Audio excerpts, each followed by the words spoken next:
퇴직한 지 8달째 되던 날 저는 집을 팔기로 결정했습니다. 경기도 평촌 32평 아파트, 시세 5억 2천만 원.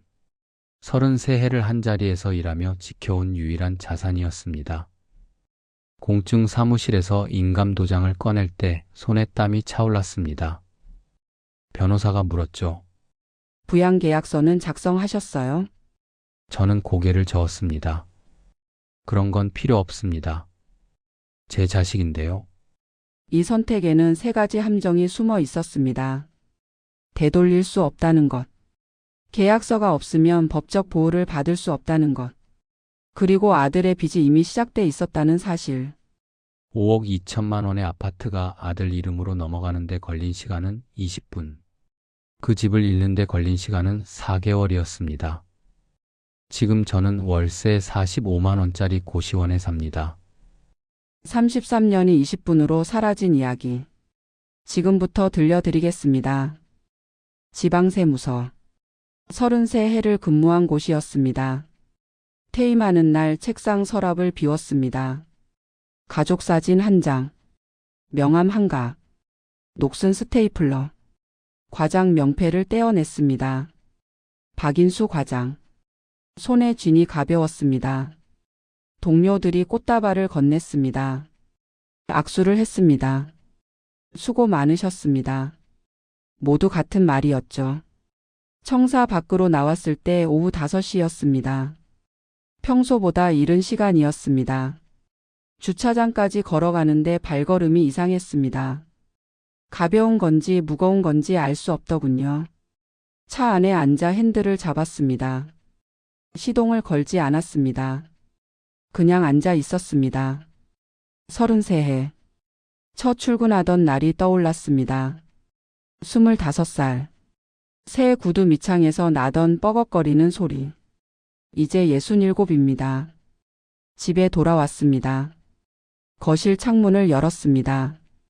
평촌 신도시가 내려다 보였습니다. 15년 전 이 집을 샀습니다. 당시 시세 2억 7천만 원. 대출 없이 현금으로 샀죠. 등기부등본을 서랍에서 꺼냈습니다. 소유권란에 제 이름. 근저당 설정란은 비어 있었습니다. 손가락으로 종이를 쓸어 내렸습니다. 매끄러웠습니다. 아내가 저녁상을 차렸습니다. 고생했어요. 처음 듣는 말이었습니다. 국을 떠먹다가 생각했습니다. 이제 이 집 하나면 된다. 32평. 부부 둘이 살기에 넉넉했습니다. 그날 밤 통장 정리를 했습니다. 국민연금 월 98만 원. 퇴직금 잔액 1,200만 원. 아파트 시세 5억 2천만 원. 계산기를 두드렸습니다. 숫자들이 화면에 찍혔습니다. 충분하다. 창밖을 봤습니다. 아파트 단지에 불이 하나둘 켜지고 있었습니다. 손자들이 명절에 오면 이 거실이 채워집니다. 웃음소리가 복도까지 새어나가곤 했죠. 그게 제 자랑이었습니다. 33해를 일해서 지킨 것. 빚 하나 없는 깨끗한 집. 그날은 잠이 잘 왔습니다. 왜 그런 선택을 했는지는 3달 전으로 돌아가야 합니다. 그해 5월이었습니다. 퇴직한 지 닷새째 되던 오후였죠. 거실에서 텔레비전을 보고 있을 때 휴대전화가 울렸습니다. 장남 준혁이었습니다. 아버지. 목소리가 떨리고 있었습니다. 10년 넘게 전화를 받아왔지만 아들이 우는 소리는 처음 들어봤습니다. 프랜차이즈 망했어요. 손에 쥔 리모컨이 바닥으로 떨어졌습니다. 소리가 컸는데 아무것도 들리지 않더군요. 3번째였습니다. 첫 번째는 6년 전이었습니다. 온라인 쇼핑몰. 아버지 요즘은 온라인이 대세예요. 퇴직금에서 5천만을 내줬습니다. 6개월 만에 문을 닫았습니다. 두 번째는 4년 전. 수입 유통. 이번엔 파트너가 검증된 사람이에요. 다시 3천만 원. 그것도 6개월이었습니다. 그리고 이번. 프랜차이즈 가맹점. 1년 전부터 준비했다고 했습니다. 이번엔 다릅니다, 아버지. 저는 돈을 주지 않았습니다. 더 이상 남은 게 없었으니까요. 전화 너머로 들리는 아들의 숨소리. 거칠고 끊어져 있었습니다. 빚이 너무 많아요. 얼마냐고 물었습니다. 1억 3천. 전화기를 귀에서 떼었습니다. 숫자가 귀에서 맴돌았습니다. 1억 3천만 원. 아내가 부엌에서 나왔습니다. 누구야? 대답하지 못했습니다. 준혁이 다시 말했습니다. 아버지, 저 어떡해요? 그 말을 듣는 순간 가슴이 내려앉았습니다. 전화를 끊었습니다. 탁자 위에 휴대전화를 내려놓았습니다. 화면이 꺼져가고 있었습니다. 아내가 옆에 섰습니다. 준혁이 또 망했어? 고개를 끄덕였습니다. 한숨 소리가 들렸습니다. 길고 무거웠습니다. 그날 밤 잠이 오지 않았습니다. 침대에 누워 천장을 봤습니다. 어둠 속에서 숫자들이 떠올랐습니다. 1억 3천만 원. 29살 아들. 빚이 그만큼. 일어나 거실로 나왔습니다. 탁자 위에 수첩을 펼쳤습니다. 남은 자산을 적어 내려갔습니다. 평촌 아파트 시세 5억 2천만 원. 국민연금 월 98만 원. 퇴직금 잔액 1,200만 원. 계산기를 두드렸습니다. 숫자들이 화면에 찍혔습니다. 아내가 거실로 나왔습니다. 수첩을 보더니 탁자 앞에 앉았습니다. 또 도와주려고? 대답하지 않았습니다. 당신 우리 나이가 몇인데? 67. 머릿속으로 계산했습니다. 평균 수명까지 15년. 국민연금만으로는 모자랐습니다. 하지만 아들의 목소리가 계속 들렸습니다. 떨리던 그 목소리. 이틀 후 준혁이 집에 왔습니다. 현관문을 열었을 때 얼굴을 봤습니다. 수염이 자라 있었고 눈이 푹 꺼져 있었습니다. 살이 많이 빠져 있더군요. 거실에 앉혔습니다. 아내는 부엌으로 들어가 버렸습니다. 준혁이 서류 가방에서 종이 뭉치를 꺼냈습니다. 압류 통지서였습니다. 채권자 명단이 5장이었습니다. 하나씩 넘겨봤습니다. 숫자들이 빼곡했습니다. 아버지, 저 이번만 도와주시면. 그 말. 이번만. 몇 번을 들었는지 기억나지 않았습니다. 지금 이 이야기에서 느끼셨다면 이미 중요한 신호를 읽고 계신 겁니다. 은퇴 이후의 선택은 더 벌기가 아니라 현명하게 지키는 것에서 시작됩니다. 이 채널에서는 같은 고민을 겪는 분들과 함께 흔들리지 않는 선택의 기준을 나눕니다. 구독과 좋아요로 함께 해주세요. 다음 이야기에서 더 구체적인 해법을 전해드리겠습니다. 그로부터 일주일 후 준혁이 다시 왔습니다. 이번엔 서류 가방이 아니라 노트북을 들고 왔습니다. 거실 탁자 위에 펼쳐놓은 건 사업계획서였습니다. 컬러 그래프와 숫자들. 프로젝터로 설명하는 것처럼 정리돼 있었습니다. 준혁이 화면을 가리켰습니다. 아버지 아파트 5억 2천, 여기서 3억만 쓰고 나머지는 생활비로 드릴게요. 손가락이 다음 장으로 넘어갔습니다. 저희 집에서 모시면 되니까 집 걱정은 안 하셔도 돼요. 아내가 부엌에서 나와 탁자 앞에 섰습니다. 서 있기만 했습니다. 앉지 않았습니다. 준혁이 말을 이었습니다. 며느리도 동의했다고 했습니다. 방 하나는 이미 비워뒀다고. 부모님 전용 공간이라고. 노트북 화면에는 방 사진까지 있었습니다. 침대와 옷장. 창문으로 보이는 한강. 계산이 시작됐습니다. 평촌 아파트를 팔면 5억 2천. 여기서 3억을 아들에게. 남은 2억 2천은 우리 생활비. 국민연금 98만 원까지 합치면. 손가락으로 탁자를 두드렸습니다.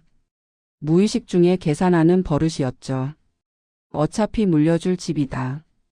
머릿속에서 생각이 정리됐습니다. 미리 주면 증여세도 아낄 수 있고 아들도 살리고 우리도 편하게 지내고. 숫자는 맞았습니다. 그날 밤 노트에 적었습니다. 수입. 국민연금 98만 원. 아들에게서 받을 생활비 100만 원 예상. 합계 198만 원. 지출. 없음 아들 집에 거주.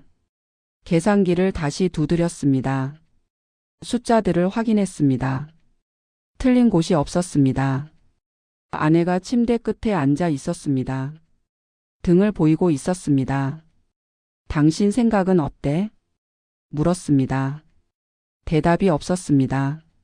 어깨가 미세하게 떨리고 있었습니다. 계약서 같은 건 남사스럽잖아. 혼잣말처럼 말했습니다. 제 자식인데. 아내가 돌아봤습니다. 눈이 붉었습니다. 그 표정을 지금도 기억합니다. 말하고 싶은 게 있는데 참는 얼굴. 입술이 떨렸습니다. 하지만 말은 나오지 않았습니다. 저는 이미 결정한 상태였습니다. 다음 날 준혁에게 전화했습니다. 아빠가 도와줄게. 전화 너머로 들리는 안도의 한숨. 아버지. 감사합니다. 정말. 끊고 나서 수첩을 다시 펼쳤습니다. 계산을 다시 확인했습니다. 틀린 곳이 없었습니다. 공증 사무실 예약을 잡았습니다. 3일 후였습니다. 이 계산식에는 치명적 오류가 3개 숨어 있습니다. 첫째, 생전증여는 법적으로 무상재산 이전이며 되돌릴 장치가 없습니다. 일단 등기가 넘어가면 증여자는 아무런 권리가 없습니다. 둘째, 부양 약속은 서면 계약 없이는 법적 효력이 전혀 없습니다. 구두 약속은 증거로 인정되지 않으며 이행을 강제할 방법도 없습니다. 셋째, 자녀 명의로 넘어간 자산은 자녀의 채무 변제 대상이 됩니다. 이미 1억 3천만 원의 빚이 있는 상태에서 5억 2천만 원의 자산을 증여하는 것은 채권자들에게 회수 가능 자산을 제공하는 것과 같습니다. 67세 이상 고령자가 유일한 주거 자산을 포기하는 것은 스스로 빈곤선 아래로 내려가는 선택입니다. 숫자가 맞아도 전제가 틀리면 결과는 파국입니다. 등기가 넘어간 지 일주일 후였습니다. 준혁이 전화했습니다. 아버지, 저녁 먹으러 오세요. 며느리가 음식 준비했다고 했습니다. 아내와 함께 아들 집으로 갔습니다. 강남. 우리 집에서 40분 거리였습니다. 현관문을 열었을 때 며느리가 나왔습니다. 어서 오세요. 웃고 있었습니다. 하지만 눈은 웃지 않았습니다. 거실로 들어갔습니다. 테이블에 음식이 차려져 있었습니다. 앉으세요. 며느리가 말했습니다. 자리에 앉았습니다. 준혁이 맥주를 따랐습니다. 아버지, 한잔 하세요. 잔을 받았습니다. 이제 우리 집이네요. 준혁이 말했습니다.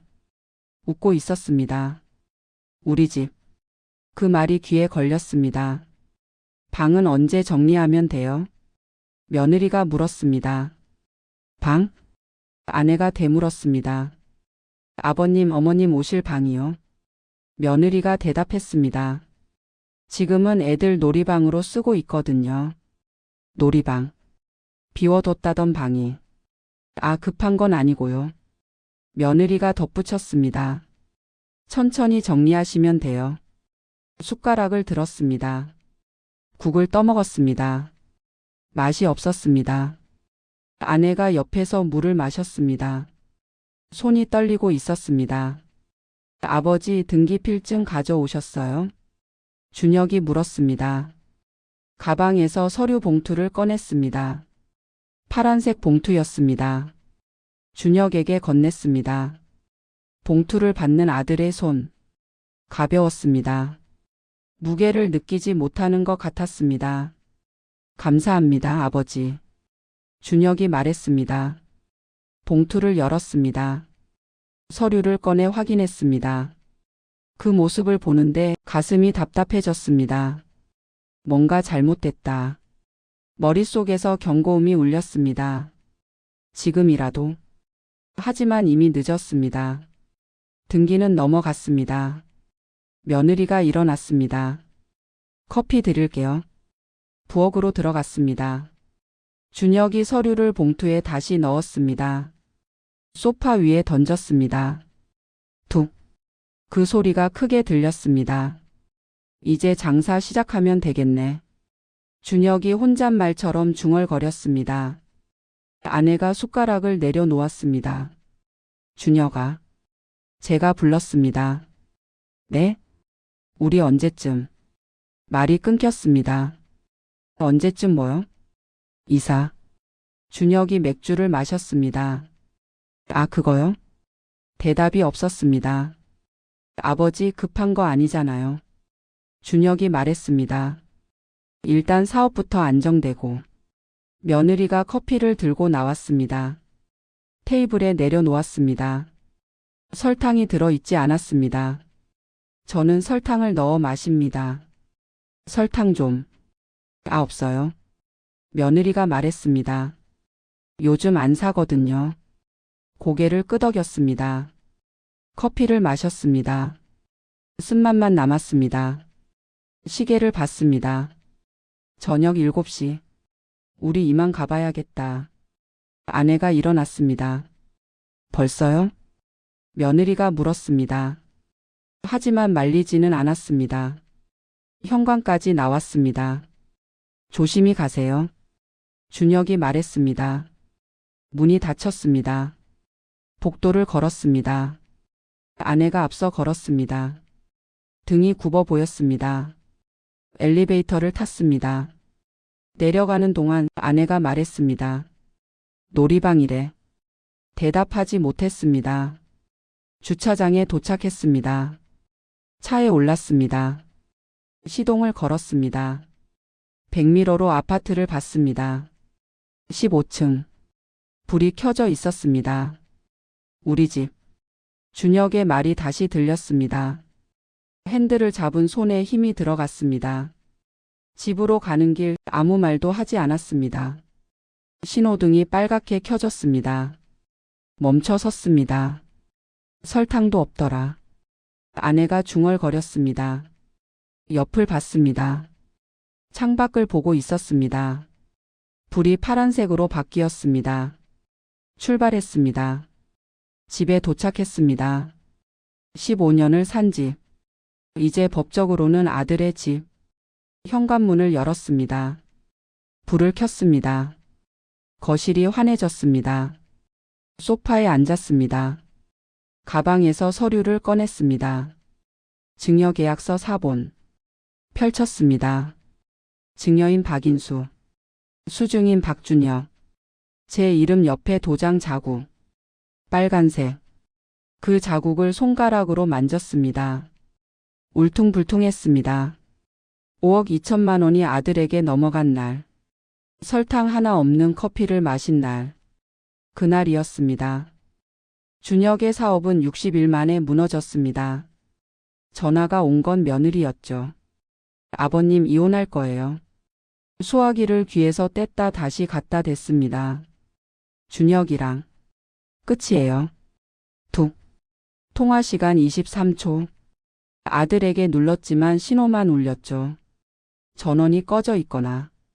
탁자에 전화기를 내려놓고 천장을 봤습니다. 사흘 후 우편함을 열자 법원 봉투가 들어 있었죠. 손이 떨리는 채로 뜯었습니다. 재산분할 청구 소송.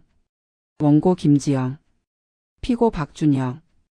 분할 대상 평촌동 아파트. 종이가 손에서 빠져나가 바닥에 떨어졌습니다. 이게 뭐지? 내 집인데? 변호사 사무실로 전화를 걸었죠. 증여하신 거 맞으시죠? 그럼 박준혁 씨 재산이에요. 목구멍이 막혔습니다. 되돌릴 순.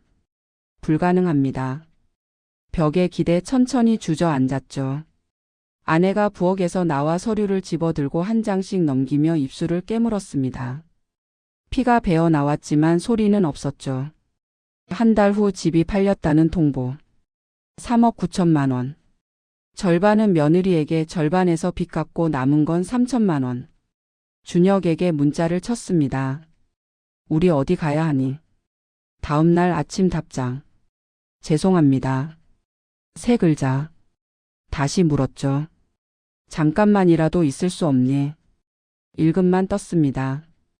명도일까지 20일. 친구에게 전화를 걸어 며칠만 신세지면 안 되겠냐고 물었지만 침묵만 흘렀습니다. 나도 좁아서 말이야. 미안하다. 동생에게도 걸었죠. 저희도 애들이 있어서요. 형님 복지관에 상담해 보세요. 뚝. 명도 전날 밤 빈 거실에 앉아 세계박스를 바라봤습니다. 갈 곳은 없었죠. 아내가 등을 보이고 앉아 있다가 중얼거렸습니다. 찜질방. 일단 거기라도. 다음 날 집을 나와 뒤돌아보니 15층 3호에 커튼만 쳐져 있었죠. 영 물품 보관함에 짐 3개를 넣었습니다. 하루 5,000원씩. 찜질방 입구에서 2만 원을 내고 들어갔죠. 구석 자리에 누웠지만 형광등이 눈부시고 옆에서 코 고는 소리와 텔레비전 소리, 복도 발소리가 뒤섞여 잠이 오지 않았습니다. 사흘째 되던 날 직원이 다가와 여기는 숙박용이 아니라고 했죠. 동생 집 앞에서 초인종을 눌렀지만 조카 아내가 나와 얼굴을 굳힌 채 안 들어오냐고 물으면서도 발을 빼고 있었습니다. 아니다. 돌아섰습니다. 공원 벤치에 앉아 오후 4시에 아내가 내민 편의점 주먹밥을 뜯어 입에 넣고 삼켰지만 맛을 모르겠더군요. 오늘 밤은 대답하지 못했습니다. 해가 지고 다시 찜질방으로 갔죠. 일주일을 그렇게 보내고 통장을 확인하니 800만 원이 남아 있었습니다. 역 근처 부동산에 들어가 싸게 나온 방을 물으니 사장이 컴퓨터를 보며 월세 45만 원짜리 고시원을 알려줬죠. 골목 안쪽 낡은 건물 3층 복도 끝에 문을 열자 3평 반 방이 나왔습니다. 창문 하나, 책상 하나, 침대 하나. 여기요. 계약서에 도장을 찍고 역에서 짐 3개를 가져와 풀었더니 발 디딜 곳이 없었죠. 창밖은 맞은편 벽이라 햇빛이 들어오지 않았습니다. 아내가 침대 끝에 앉아 등을 보이며 어깨를 떨었지만 소리는 없었죠. 저도 앉았습니다. 33년, 60일, 15년을 산 집, 일주일. 이제 남은 건 3평 반. 벽을 만지니 차가웠습니다. 지금 우리는 역 근처 고시원 3평 반 방에서 월세 45만 원을 내며 삽니다. 국민연금 98만 원에서 방값을 빼면 53만 원이 남아 두 사람이 한 달을 버티죠. 아침에 눈을 뜨면 창밖에 회색 페인트 칠이 벗겨진 맞은편 벽만 보이고 오후 2시쯤 햇빛이 잠깐 스쳤다 사라집니다. 복도에서 들리는 기침 소리와 화장실 물 내리는 소리, 문 여닫는 소리가 하루를 채우죠. 밤이 되면 옆방 텔레비전 소리가 벽을 타고 들어와 잠을 방해합니다. 아내는 하루에 저녁 뭐 먹을까와 편의점 갈게 두 마디만 하고 침묵 속에 잠깁니다. 아침에 1,800원짜리 주먹밥 2개를 사와 나눠 먹고 점심을 거른 채 저녁엔 1,000원짜리 컵라면으로 하루를 마칩니다. 하루 식비 2,800원으로 한 달이면 84,000원, 통장에 남은 600만 원이 한 달에 5만 원씩 줄어드는 걸 보며 10년 후를 계산하죠. 준혁에게 한 달에 한 번 잘 지내니라고 문자를 보내지만 읽음만 뜨고 석 달에 한 번쯤 내 한 글자만 돌아옵니다. 명절에 손주들이 한복 입은 사진이 카톡으로 왔지만 저장하고 다시 열어봐도 얼굴이 잘 기억나지 않습니다. 가끔 역 앞 공원을 천천히 걷다가 벤치에 앉아 출근하는 사람들과 학교 가는 아이들을 보며 1시간을 보냅니다. 복도를 걸어 방문을 열면 아내가 침대에 누워 천장을 보고 있고 옆에 누워 말없이 형광등이 깜빡거리는 걸 봅니다. 천장에 번진 물 자국이 비가 새는 건지 위층에서 물이 새는 건지 모른 채 가만히 바라보죠. 저녁이 되면 복도에서 돌아오는 사람들의 발소리가 들리지만 우리는 그냥 누워 있습니다. 아내가 몸을 돌려 등을 보이고 어둠 속에서 고르지 않은 숨소리가 들리지만 자는 건지 깨어 있는 건지 물어보지 않습니다. 시계를 보니 밤 11시. 눈을 감았지만 잠이 오지 않아 천장의 물 자국을 다시 봅니다. 2024년 기준 67세 이상 노인 빈곤율은 39.3%로 OECD 1위입니다. 박인수 씨와 같은 증여 후 주거 상실 케이스는 연간 약 2,500건이 복지 상담 현장에서 보고됩니다. 이론적으로는 기초연금 월 33만 원, 주거급여 월 30만 원 내외를 신청할 수 있지만 증여 이력이 있으면 재산 산정에서 분리해 수급이 거부되거나 감액됩니다. 노인 일자리 사업은 만 65세 이상 기초연금 수급자를 우선하며 월 최대 68만 원이지만 경쟁률이 평균 3대 1이고 건강 상태와 디지털 활용 능력을 요구합니다.